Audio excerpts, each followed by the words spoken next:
Hi guys, welcome back to my channel, The Wealthy Mindset. It's yours truly, Money Making Mitch. And as usual guys, this is not financial advice. Please do your own due diligence and research. Remember the initial reactions when the Firefly was first unveiled. Many YouTubers, the shorts, the negative Nancys, were put off by the bold styling. Our one friend in Australia who lacks pigmentation in the skin said it was polarizing. Well, since then, I couldn't believe the negative comments about what I thought was a brilliant headlight design. Yet in a short time, sentiment shifted as people began to appreciate how striking and modern the design was. Truly, if Apple designed a car, the Firefly was it. If you change the Firefly logo and put the Apple logo, people would say, "Oh, it's amazing." Of course, with the same technology, but Apple is unable to do that. But a Chinese EV company was able to do it.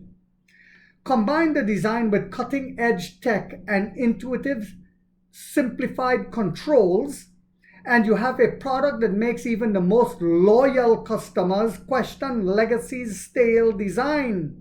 Yes, legacy automakers like Ford, GM, and the rest, who, by the way, the Trump administration just cut out the incentives for EVs in America. So instead of selling 20,000 EVs per year here in America by Tesla, it'll drop to about 1 or 2,000, give or take. It says legacy brands relying on past glory can't keep up if they're slow to innovate. Think iPhone versus Nokia, AirPods versus weird earbuds, Tesla versus traditional luxury sedans. When new products look exciting and work better, they win. NIO's first car under the Firefly brand checks all the boxes. And you see, CEO Jim Farley of Ford, he acknowledges and understands that. He said recently, Ford's future could be ruined.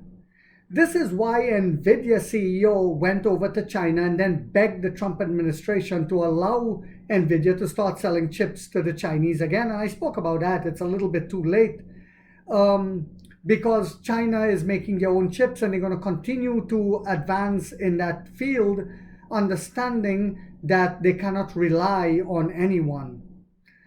And NVIDIA CEO understands that in order to survive and do business, just like the European car manufacturers who are doing partnerships with Chinese EV manufacturers in order to survive and sell some cars, the American automakers will have to do the same or they will be destroyed. And I said it many times, they will be left in the Flintstone era. Yabba dabba doo!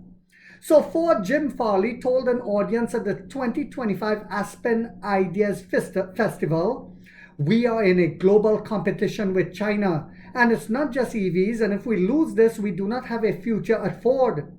He had been to China, driven its EVs, and looked at a standard that they have set that is well above Ford's. It's well above Ford's, it's well above GM, it's well above Tesla, dog poop, cat poop, rat poop, bat poop, and smelly guano and buffalo poop too.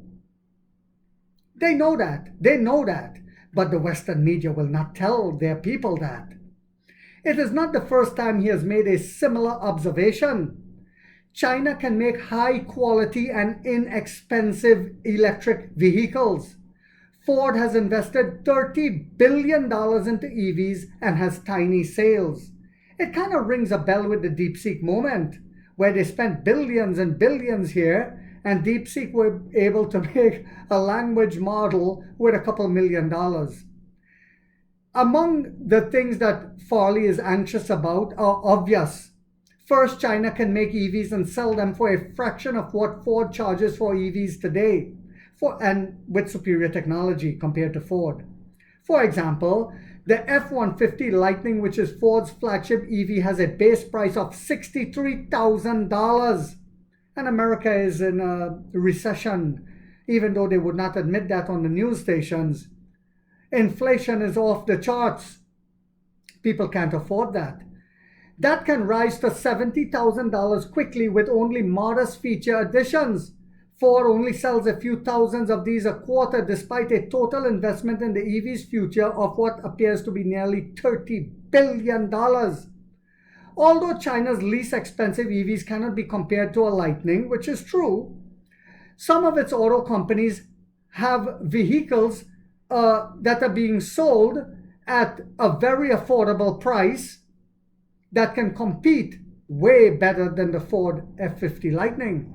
China also has at least 5 financially viable EV manufacturers led by BYD, GAC, Li Auto, NIO, and SAIC Motor. Even smartphone company Xiaomi has joined the sector, and NIO has also joined the phone segment, getting ready to join the battery making segment, getting ready to start selling chips and Skyos, which will replace Linux. It will be sudden and massive, my dear lads. China car companies are close to autonomous driving. As we see Tesla recently in Texas, the robotaxi stopped in the middle of the street and didn't know what to do. It behaved like Joe Biden on stage. They also have seamless pairing with smartphones, which allow them to detect driver and passenger habits. Chinese auto companies are also rushing to get into Asia, South America, and Africa. BYD has started to move into Europe, along with NIO and others. The barrier to the entry of Chinese cars into the US is a 100% tariff.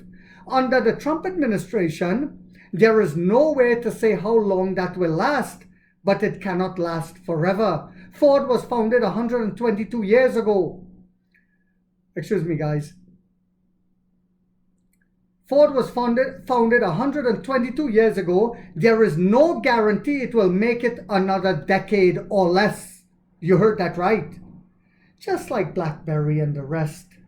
They rest in peace. I hope you guys found this video yet again to be informational, inspirational, and motivational. If so, guys, don't forget to hit that thumbs up. It takes a lot of time to do these videos and the editing. And if you haven't yet subscribed, you might want to think about doing so, because in this channel, we are waking up the middle class for the first time to get a major piece of the pie from the ground level up as to how the game is played on Wall Street. And like 50 said, we get rich or we die trying, guys.